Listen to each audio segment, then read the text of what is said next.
20 Formula One cars screaming past at over 200 miles an hour. The roar of the crowd, it's electric.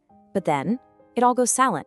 And in that quiet, after the champagne has been sprayed, a whole other race begins. A race that's even more intense, fought not on the track, but against the clock across entire continents. I mean, just listen to this quote, military-grade planning. That pretty much sums it up, right? This isn't just about hauling a few race cars around. We're talking about packing up and moving a high-tech, portable city with absolutely zero room for error. It's an insane undertaking. And that really gets to the heart of what we're talking about today.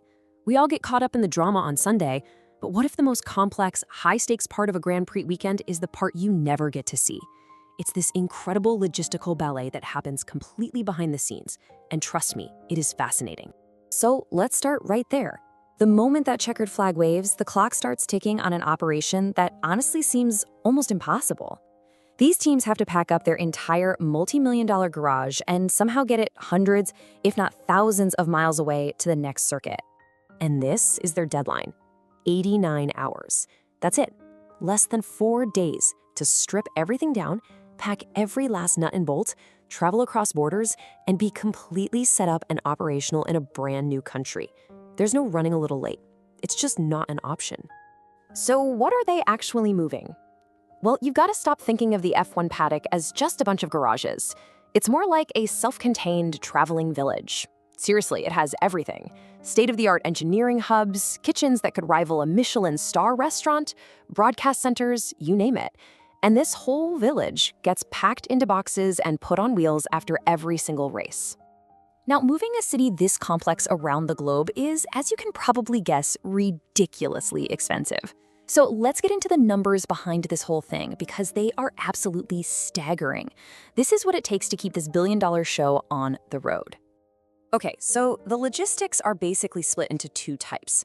For the European part of the season, it's this massive road show, a huge convoy of hundreds of trucks literally snaking its way across the continent. But for what they call flyaway races, Australia, Japan, Miami, the complexity and the cost just explode. Everything has to go by air and by sea. For those European races, every single one of those transporters you see in the paddock is loaded to the absolute brim. We're talking a maximum legal weight of around 44 tons. Just think about that. An incredible amount of super precise, super expensive equipment constantly on the move. Now that number gets even crazier when you switch to air travel. For just one flyaway race, each team packs about 35 tons of what they call critical gear. So the cars, the engines, all the pit equipment that has to be flown to the next venue. And getting it there that fast, well, it comes with a pretty hefty price tag. And here it is, the price. Estimates put the cost for air freight alone at around $14 million per team, per year. I mean, just to put that into perspective, that one expense is more than the entire annual budget for some teams in other racing series. It's just an astronomical amount of money to move their stuff from one place to another. This whole thing is just a marvel of planning, right? It's incredible. And hey, if you're finding this as wild as I am, do me a favor and hit that like button and subscribe to the channel, because believe it or not, we're about to uncover a hidden twist that can bring this whole $14 million operation to a complete grinding halt. So you'd think the biggest risk here is a truck breaking down or a flight getting delayed, right? But a lot of the time, the biggest threat to this perfectly timed machine isn't mechanical at all.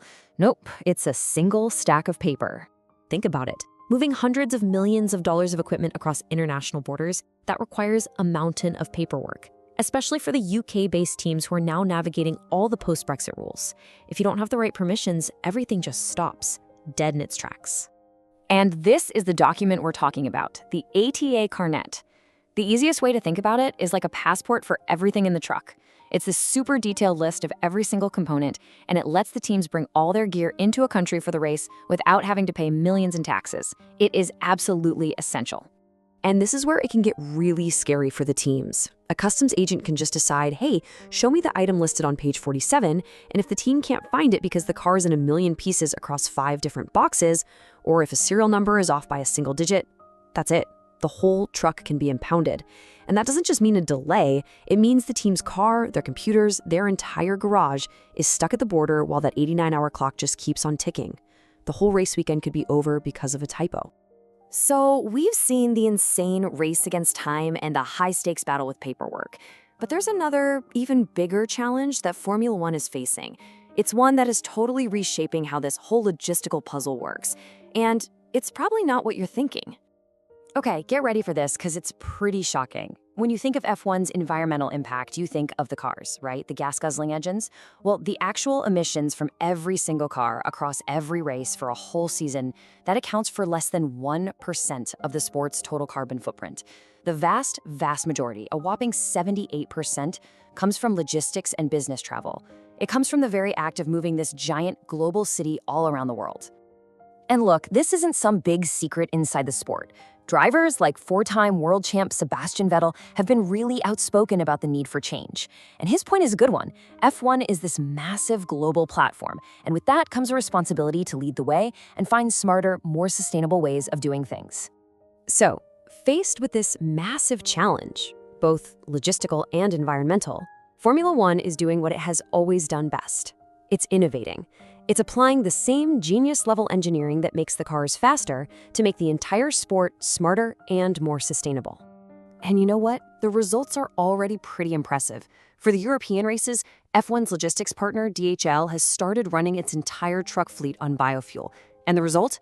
An average reduction of 83% in carbon emissions. I mean, that is a huge step in the right direction. And that's just one piece of a much bigger plan.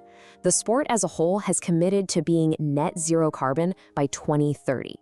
They're doing it by introducing 100% sustainable fuels for the cars themselves. They're regionalizing the race calendar to make the travel routes more efficient.